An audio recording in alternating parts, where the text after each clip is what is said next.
ষষ্ঠবারের মতো operation mangrove শিল্ডের আওতায় অভিযান পরিচালনা করে কুখ্যাত ডাকাত করিম শরীফ বাহিনীর 2 জন সক্রিয় সদস্যকে অস্ত্র ও গোলাবারুদ সহ আটক করা হয়।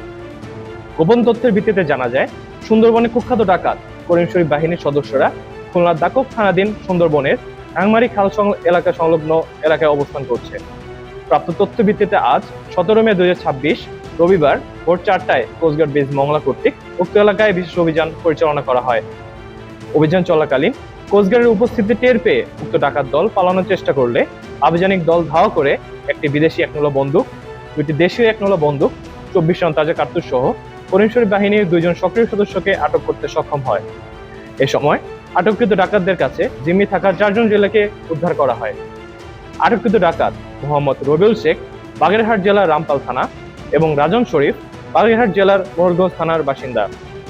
রাজন শরীফ করিম শরীফ বাহিনীর সেকেন্ড ইন কমান্ড হিসেবে দীর্ঘদিন যাবৎ সুন্দরবনে ডাকাতি সহ সাধারণ জেলে ও বাওয়ালিদের জিম্মি করে মুক্তিপণ আদায় করে আসছিল।